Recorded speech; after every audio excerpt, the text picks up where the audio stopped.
On this episode of Black in the Stacks, I chat with journalist and documentarian Brandis Griffith Friedman about her documentary, Opportunity, Access, and Uplift, The Evolving Legacy of HBCUs. The 30-minute film focuses on the changes, misconceptions, and current state of historically Black colleges and universities through the stories of the students themselves and expert insights. Brandis is the Alexandra and John Nichols chief correspondent and anchor for Chicago Tonight on WTTW. She grew up in Vicksburg, Mississippi, and has worked for many news outlets like WJLA-TV, ABC7 in Washington, D.C., where she served as a special projects producer and fill-in reporter, earning 3 regional Emmy Awards during that time. Well, good morning. How are you? I'm good. How are you? Doing well. Thank you for asking. So we'll just jump right in for our listeners. Just tell us a little bit about yourself, your background, education, and how you found yourself going down the path of journalism. Oh, whew. All right. So, and thank you for having me. I'm super excited to talk to you. I apologize to your listeners. I'm coming off of a fabulous cold, so I don't sound healthy, but I promise I sound healthy in the film. So yeah, I'm Brandis Griffith Friedman. Brandis Friedman to most folks in Chicago on air, where I am an anchor and reporter for Chicago Tonight on WTTW, which is the city's PBS member station. I have been here 14 years, 12 years at this station. I've been in Chicago for 14 years, but I am originally from Mississippi. I grew up in Vicksburg. I went to college at Dillard University in New Orleans and then graduate school at Columbia in New York. I bounced around with the job. Sometimes I tell people that my second day at my very first TV reporting job was 9/11. Bounced around a little bit with the job and met my husband, and then we were in DC for 5 years before we came to Chicago. I have 2 boys, ages 6 and 12. What else could I tell you? How did I go down the path of journalism? I think somewhere in high school, it may not be like the smartest story to tell, but it was a movie based on a book. The book was it's John Grisham. It's The Pelican Brief. And a few things about the movie, were attractive. The actors, the cities that the story is told in, but the main character, Denzel Washington, plays a journalist. From that movie, I appreciated the ability of journalists to shine a light in the dark places and to call out wrong when they see it. And so from there, I started to do a little bit of research into journalism and learned that, I was into broadcast journalism. I like the ability to use video and images to tell the story. I feel like it takes you places in a way that print does not. And no disrespect to print, obviously, because it certainly has. It's our origin story. Turns out I picked the right career, thankfully, because I'm still doing it 25 years later. So it's worked out well for me. Yeah, that's awesome. Pelican Brief is probably in the realm of like legal thriller dramas. It's probably in my top 10 of like most rewatched movies. It's so good. Right? I love that movie. And it's okay. Yeah. It's good to know it's not just me because a lot of times No, I tell people and they're like, "Oh, sure, it's okay." But I love that movie. It's they're my favorite. wrong. Yes, they're wrong. What do they know? Right. So we are here to actually discuss your documentary, Opportunity, Access, and Uplift, The Evolving Legacy of HBCUs. And I know this is probably a little different for my listeners, but I promise there is always a literary tie-in that I do with my questions. But yeah, we're here to discuss the documentary. So can you just give us a brief overview of what the documentary is about and why it was important for you to create? Yeah, thank you for that question. So I'll be honest, my partner, David Duncan, one of my partners on this, there were 2, he came to me with an idea, sort of a seed of an idea, and we turned it over and tossed it around a little bit before kind of figuring out what we think it is. And we realized it's sort of a look at, the challenges and the misperceptions of HBCUs and also sort of why students choose HBCUs today. Because I think their reasons for choosing them are different from when I chose to go to Dillard back in the 90s. Certainly different from when my parents chose to go to their HBCUs in the 60s and 70s, right?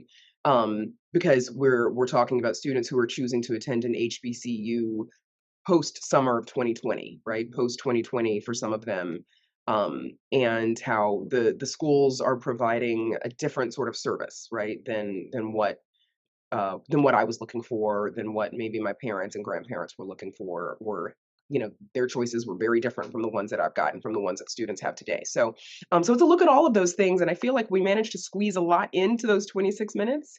Um, but I feel like I've heard from a number of people who've seen it that they come away with an understanding of HBCUs that they did not have previously. Awesome. Yeah, agreed. It's very well done for a short form documentary. Honestly, I Thank could have done with another 26 minutes, but I understand budget, documentary process. We'll get there in a second. Always leave Um, wanting more, so maybe yeah, there'll be another one. exactly. Yeah. Um, so speaking of your educational background, you went to school in New Orleans as well. And so I think people often, you've mentioned that people assume that you went to Tulane, which you did not. So, how much of the documentary Opportunity, Access, and Uplift was born out of your desire to, I guess, address the prestige and the rigorous academic environments of HBCUs? Um, a good bit. I'm not sure I could put, like, a number on it, but, like, a Yeah. good bit, right? Over the years, it was always sort of frustrating to me that every time I told someone I went to school in New Orleans, um, if it was not another Black person that I was talking to, they were almost always like, "Did you go to Tulane?" Well, if I went to Tulane, I would've just said I went to Tulane because I know you've heard of that. No disrespect to our people at Tulane, it's a great school, obviously, but there's so many others, including our rival Xavier University. There, I said. Um, so there was that, right? Like that bit of frustration that there is this whole community of schools out there that so many people have not heard of. And so I also felt that because Black universities, and some of this I learned along the way as well, right? Like getting into the research for the documentary, that Black universities do so much to educate the Black middle class. And I feel like they get overlooked. And when we're having conversations these days about how much it costs to attend school, or students going to university or to college and then backing out for reasons that maybe they can't quite identify, maybe it's financial and that's easy enough to pinpoint, but maybe they're just feeling like they're not getting the support that they should be getting. That school, they may not have chosen the right school, right? Yeah. And there you get a different level of support from HBCUs. And so I felt like these universities deserve to be in the conversation when we're talking about higher ed in a way that they're just not. And that I feel like this documentary, or I hope it adds to that conversation, because obviously lots of people are having it and can be having it. Yeah, of course. Um, so the film profiles students from both Dillard and Delaware State. Why was it important to highlight um, those smaller private institutions alongside a larger public one? I wanted to show that there are different kinds of HBCU experiences, just like there are different kinds um, of PWI experiences. And we'll come back to that acronym later on because I taught some people some things with this documentary, apparently. Um, but there are the massive Black schools with the football team and the marching band, and we all know those. And but then there are the cute UNCF schools like Dillard and Xavier and others. There are the ones that everybody has heard of, like Morehouse and Spelman and Howard. Um, and so I wanted to showcase the fact that there are different kinds of experiences. There are the land grant schools like Delaware State and others, and then there are the private ones, and they have different origination points, but they all sort of have a similar mission. You mentioned a little earlier that your family has a deep rooted history in HBCUs. So, during this whole documentary process, what did you discover about how the HBCU experience has either evolved or stayed consistent for the current generation of students that you talk to in the film? Yes, I think it absolutely has evolved, right? And I think it's had to. And I'm going to tell you a story. My mother was in the women's dorm at Jackson State University in what year was it? Late 60s, early 70s. I'm doing that based on age. When the Mississippi State Police opened fire on the women's dorm. Mm. And I've heard this story over the years, right, of a bullet coming through her window, blowing back the curtain. Um, and, her sort of like ducking and hiding. And then, of course, she and some friends packing up and, leaving the dorm and heading to my aunt's house in West Jackson, Mississippi, right? Mhm. So I think about the time that they went to an HBCU and what was happening. Compared to the experience that I had, which was that wasn't even a concern, right? Yeah. Like, our safety concerns were more about, like, just be careful leaving campus, in the dark and going in this particular part of campus, right? Which I think they've cleaned it up and it's not even a problem anymore. Um, so that's the first thing that comes to mind, right? Is the changes that have happened, right? They went to an HBCU out of necessity. I think at around that time period, they probably could have gone to, a predominantly white institution, but by then, I think it was just so embedded in the culture for Black communities, that, you're just gonna go to an HBCU unless you absolutely needed to try to go to one of these other schools compared to, like, my grandparents when it wasn't even a conversation. You're gonna go to I think for my grandfather, it was Fisk, right, on my dad's side, and Mhm. so that was and my dad and his siblings went to Fisk. I learned that, from my aunt as this film was coming out that I am apparently 5th generation HBCU, that we can go back that far in the family, that, on that side of the family that they attended HBCUs. So I think the reasons were there and that sort of, like, experience, talking about what happened with my mom, I think that is very different. But I think what is the same is sort of the community that you get at an HBCU and like the family of people who, there are different experiences for Black people, right? We all have the Black experience is not monolithic. Uh, but at the same time, like I hear a lot of times HBCUs are it's like home, like going to a reunion, it's like a family reunion. So I think that still exists. Yeah. I was not able to attend an HBCU, and I say that because of how life worked out for me. I think this film does a good job of showcasing through your family dynamic and just in general the access that certain people, students have to be able to want to go to HBCUs and also have that sort of ingrained in them. It wasn't ingrained in me. So I am first generation college graduate, twice. um, and I am considering a PhD. I would like for it to come from an HBCU, but that's down the line. But yeah, I got my master's from Florida State University. And so being on campus at FSU and then literally walking across the railroad tracks to the HBCU that's right next door, which is FAMU, it felt like walking through a portal, and I felt a sense of comfort and safety that was not the same as being on campus at FSU, if that makes any kind of sense. Absolutely. That makes Yeah. total sense. Yeah.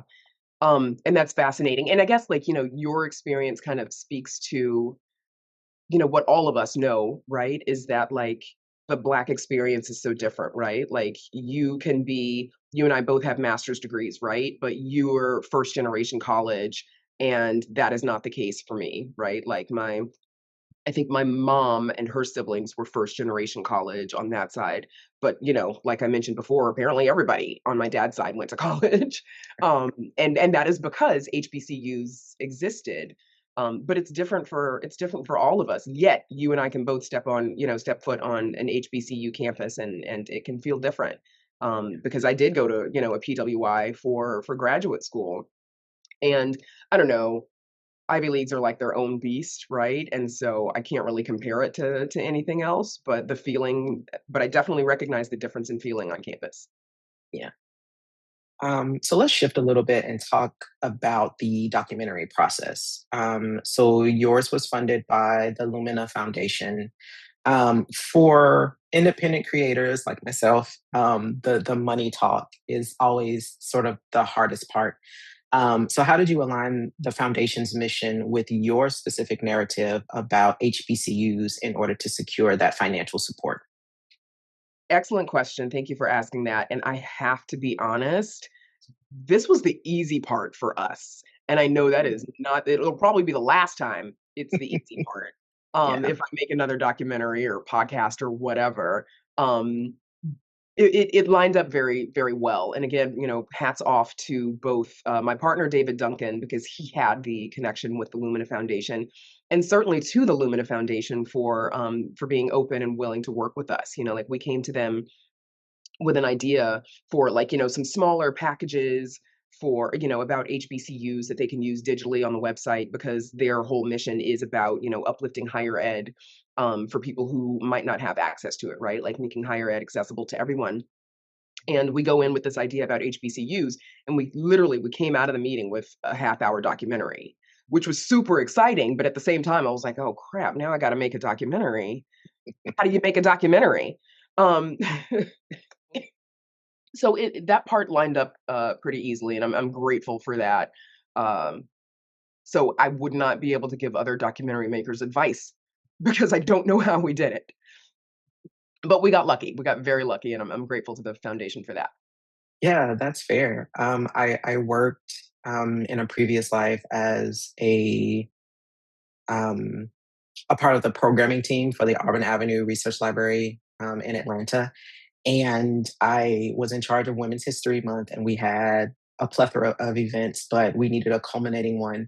And I got the bright idea to do a documentary or an exploratory film, I guess is what it is now. I had no idea what I was doing. Like I knew I knew the questions I wanted to ask. I knew the point of it, but everything else was just kind of like, let me just go to YouTube University. Let me ask some Yeah, filmmaker friends. YouTube University. Um, yeah, but it turned out so great, and usually right around the middle of February, beginning of March, I start seeing like an influx of people just kind of finding the trailer. It's not fully online. I'm super nervous about putting the whole thing out there. It's so old. I made it in 2012, but this year I was like, you know what? Why not? So yeah, I'm putting it out there now that it will probably be on YouTube around Women's History Month because that was the goal. And now that I've said it, even Now though I you can have to edit do this it. part, I You have to said it do out it. loud, and you told I me and can. all your listeners. I did. Yeah, I can edit this part out though. No, I'm just kidding. They never need to know. You know, But good for you, right? And that's the scary part. Like you spend so much scary. time working on something, as we did. This took us a couple of years, and then you have to let it go into the universe, and you can't edit anymore, and you have to allow other people to judge it. Yeah, Take what comes. Good luck to yeah. you. Thank you.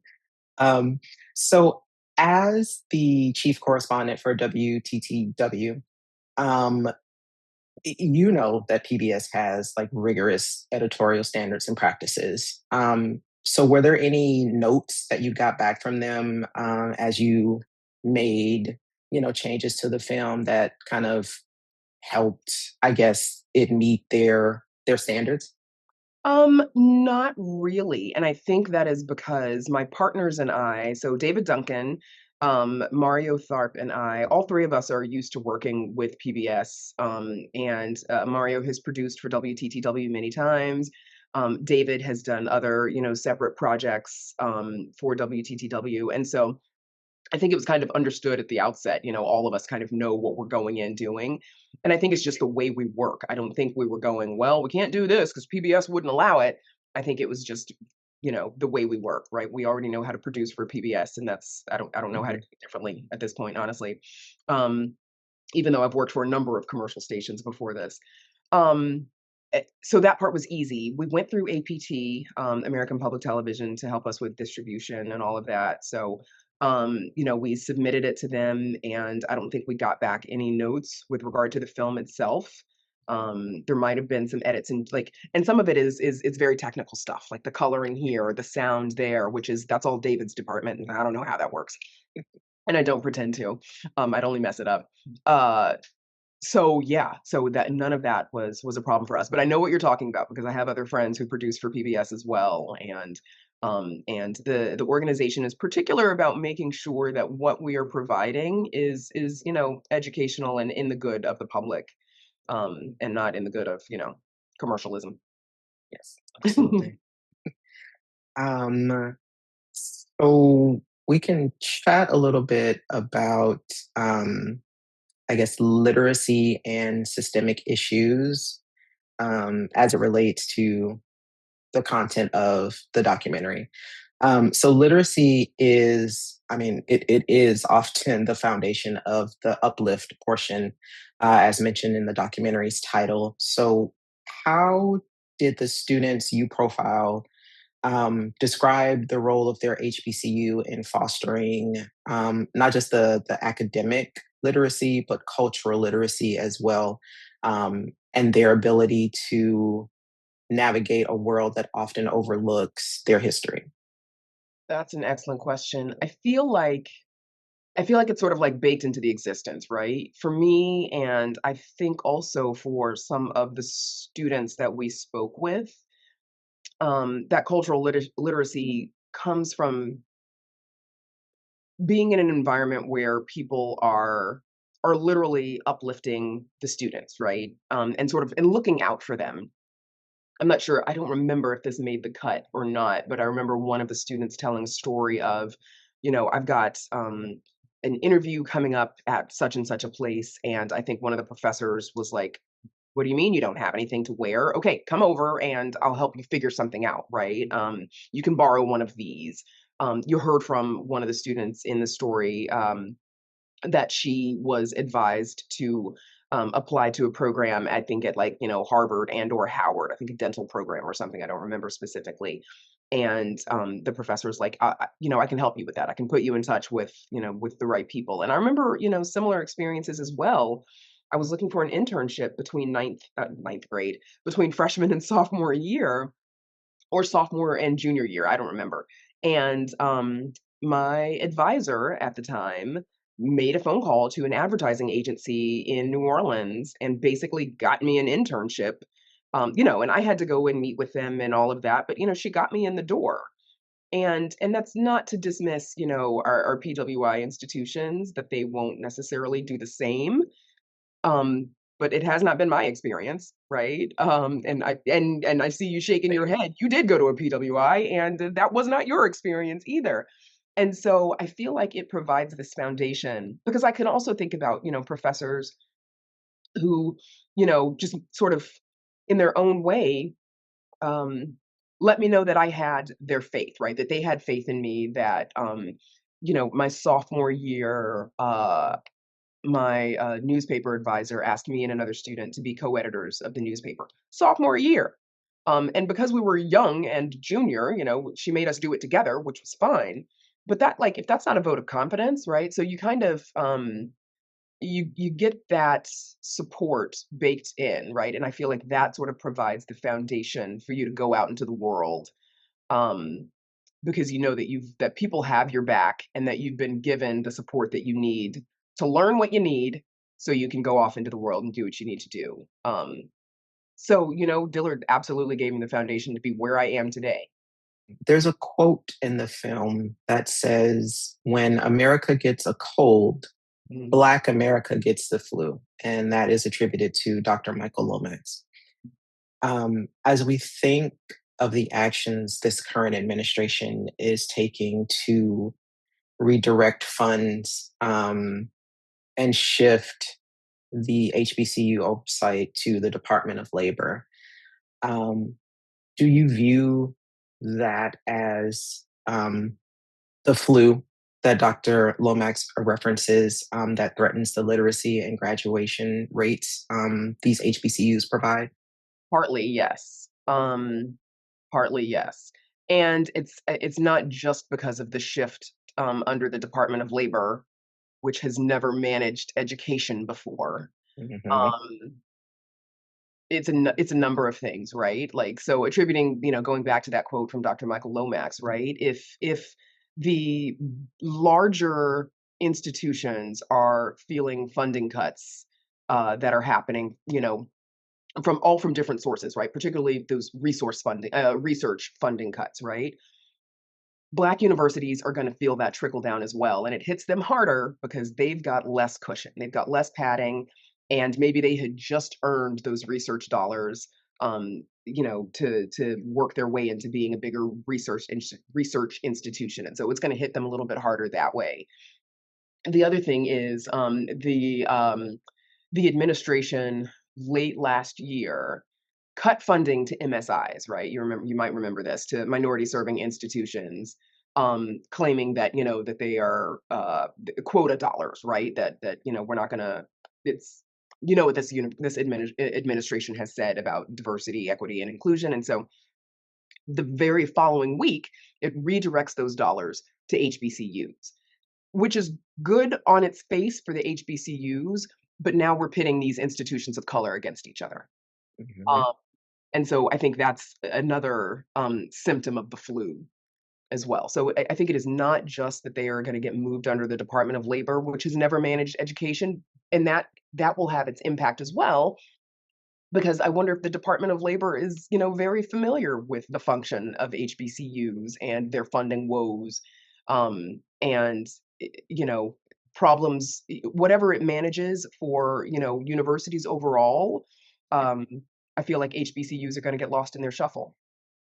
So I interviewed Dr. Karita L. Brown, who is the author of The Battle for the Black Mind, on my podcast last year.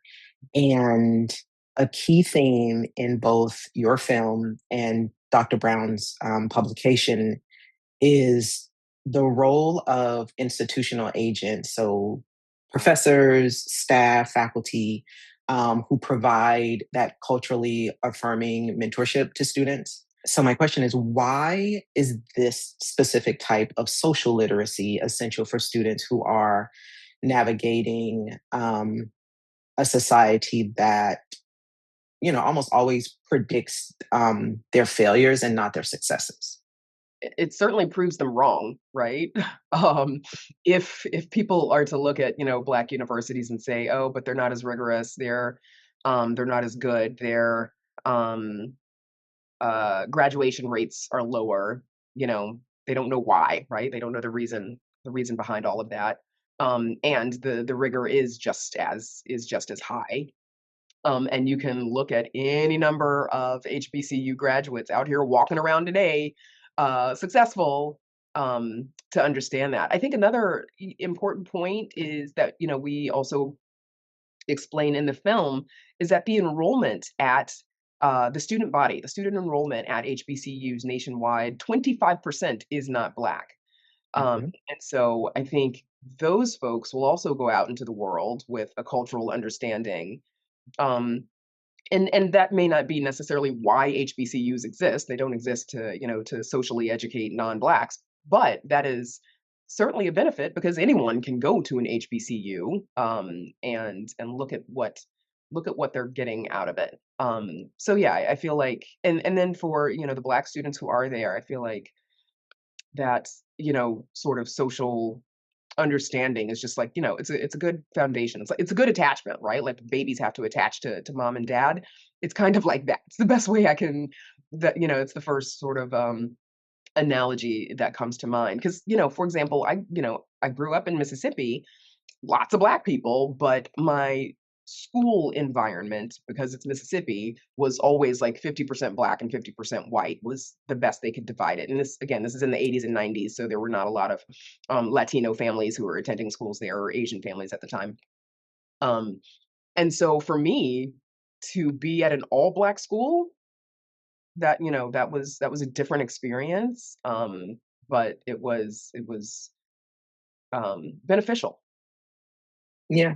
And I think it surprises most people who don't know, like the way that HBCUs are appointed, that is that the institution must have been established before what, 64? I think yes, 1964? Yeah. historically black, yes. Yes. Yeah. So I think most people just have it in their minds that in order to be in HBCU, like you have to have a predominantly Black student population or staff or something like that. And that's just not the case.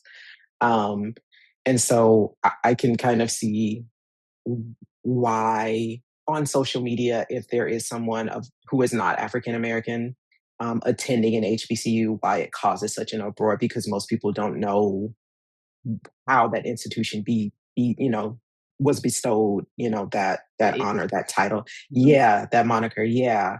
And so then when somebody like me hops in the comments on a well, actually, then it becomes a Leave it to a librarian. right, like it's my job. Set them It's straight. Yep. right, yeah. So that's happened way too often for my liking, but I Yeah. don't, I can't let it sit out there like that. Like, no, No, that's not no, why.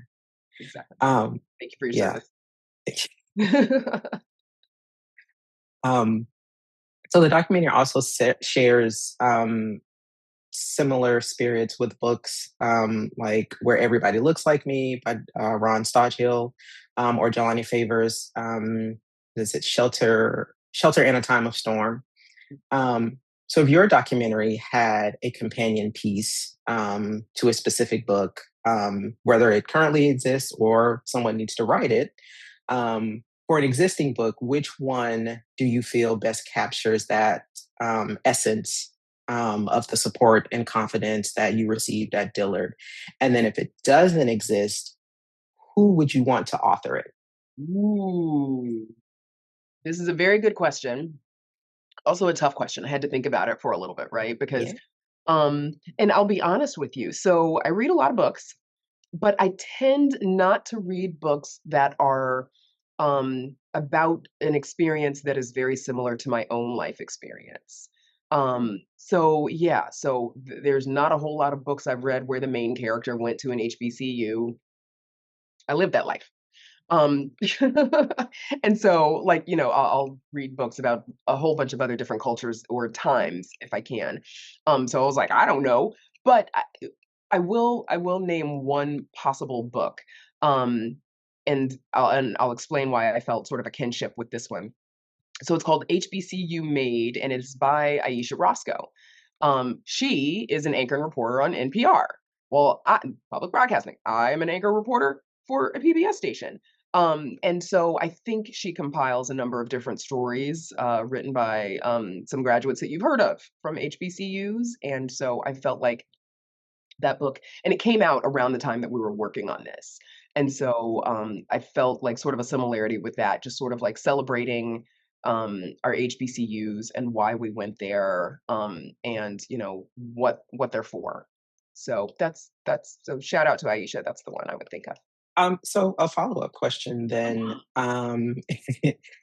If you had to create um, a book, not necessarily from your personal experience, but maybe your family's, Mhm. um, who would you want to would you write that story yourself?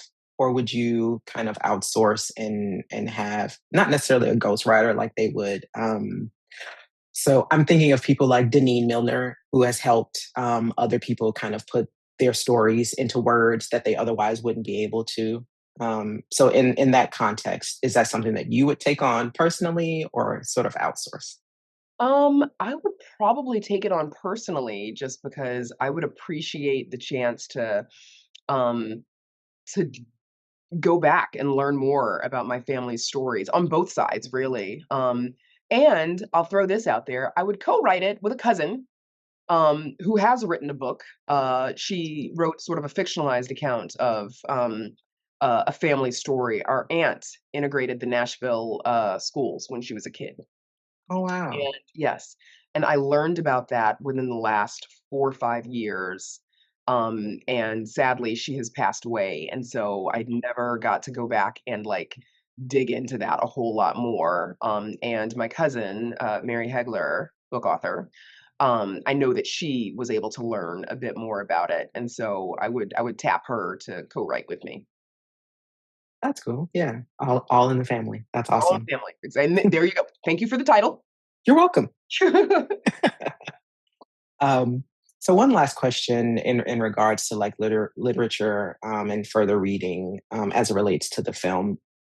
So referencing Dr. Brown's book again, she argues that education has always been a pivotal front in the fight for Black liberation. How does your documentary mirror her thesis that the battle for the Black mind isn't just about physical schools, but about the autonomy of the Black mind? I think I feel like today it is hard to answer that question without also acknowledging that there is a battle brewing for everybody's mind, um, Mm, and the autonomy of universities. Setting that aside, um, I think this film such a you're good with the deep questions, right? I think yeah, it is it is your job.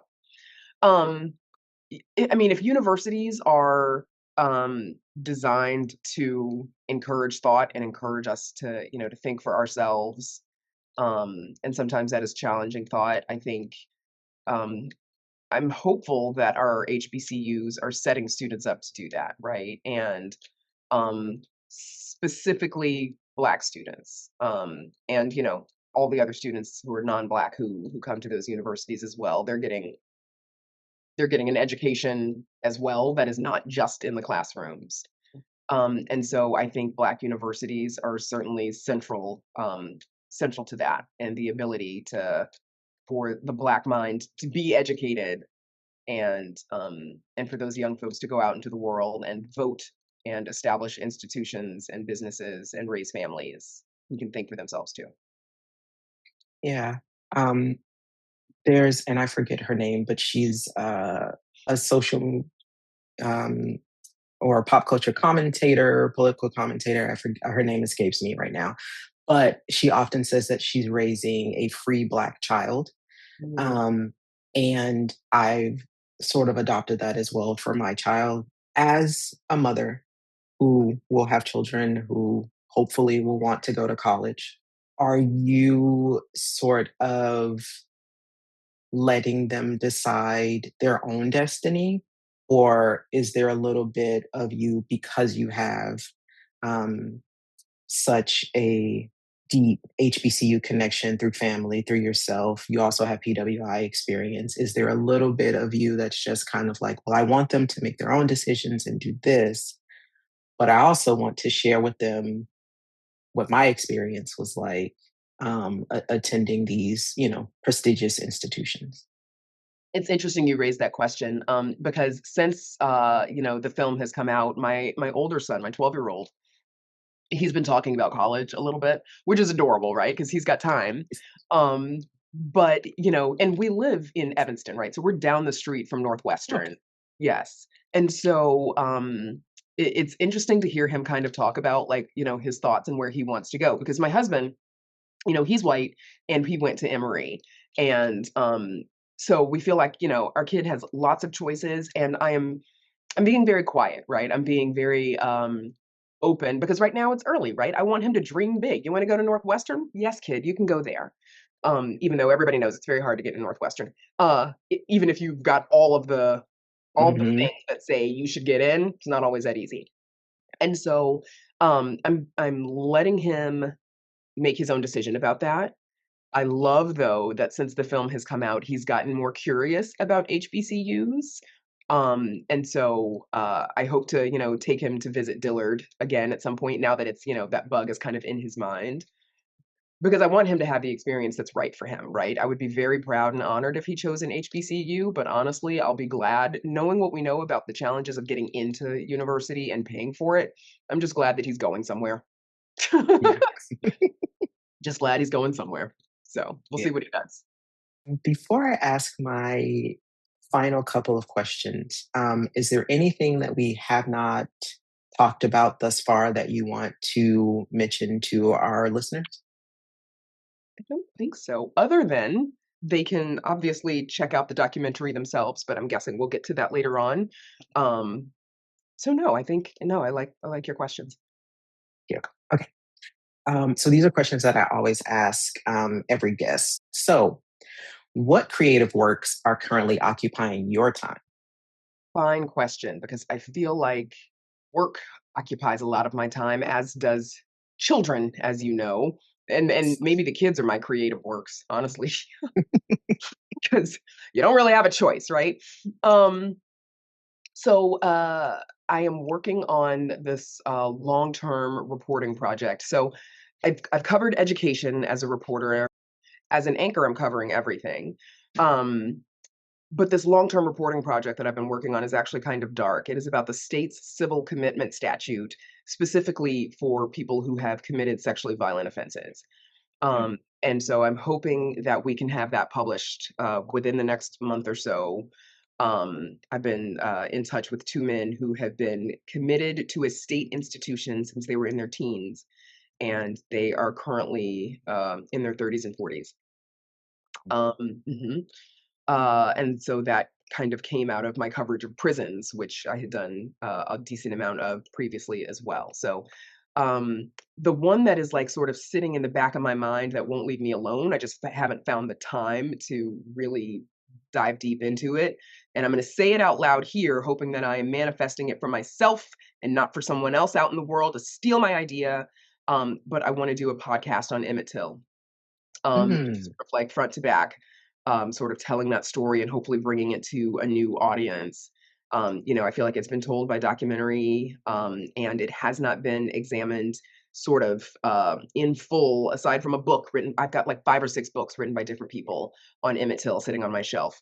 And I've been in touch with, the family here in Chicago, and the last living witness, he's getting older. And so I really want to document, and he's written his own book as well, but I want to get his voice on tape.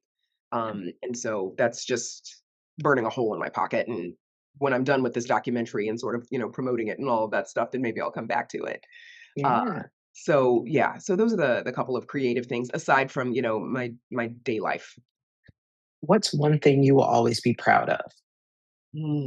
One thing, I mean, I'm proud of the work that we do, but I'm proud of my children. I don't know that yeah, I don't know that any parent wouldn't say the same thing, right? But yeah, Mhm. like the 12-year-old he's a little debate guy, and he wants to go to either Northwestern or Dillard, or I don't know where he wants to go. And the 6-year-old is adorable and hilarious and athletic. And so I'm proud of my family. What's the most surprising thing you've learned about yourself? Mm, surprising? I mean, there's some hot takes about myself, right? Like myself isn't outdoorsy. I don't like to go out. I mean, I'm outsidey, right? So I'm happy to sit on the patio with a beverage. But Yep. camping, we're not doing that. I'm not Nope. doing it. No, Mm-mm. y'all I have would fun. do glamping. Borderline. Even then, I'm not sure. You know, like, are we in a lodge? What kind of glamping? I've got questions. Big giant RV with indoor with a RV? toilet. Hmm. A big one, a really nice one. A Yeah, real nice one. huge. Yep, yep. Yeah. An old coworker, he and his wife actually had an RV and they would just kind of like bounce around the country. But the thing that was cool about his is that it had some sort of device, so they always had hot water. Like no matter what, always had hot water. Yeah, Yeah. yeah, and running water, like hot running Yes. water. Hot and running water. Hmm. Yep. Yep, yep. Okay. Where can our listeners check out your documentary? Excellent question. So you should check the local listings for whatever your local PBS station is, and that's fairly easy to do. You can go to pbs.org, and search for Opportunity, Access, and Uplift, or just search for Opportunity, and then you can scroll through there and find it. Typically, the website will ask you to confirm your local station, and then you can go from there. And if anyone wanted to connect with you to kind of keep up with what it is that you're working on or just reach out to you in general, where can they find you online? Absolutely. So I'm best on Instagram. So I am at Brandis Friedman, Friedman, Brandis Friedman. on Instagram. And of course, you can find me on the station website as well, news.wttw.com.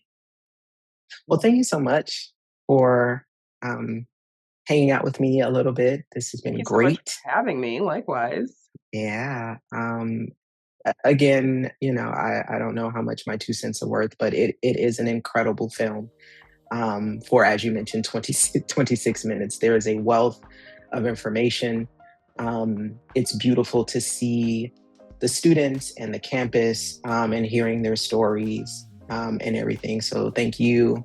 And thank you to your creative partners for, working so diligently, to get that story out there. Thank you so much. That means a lot. I appreciate it. For more information, you can visit us online at www.blackinthestacks.com and find us on most social media platforms at Black in the Stacks.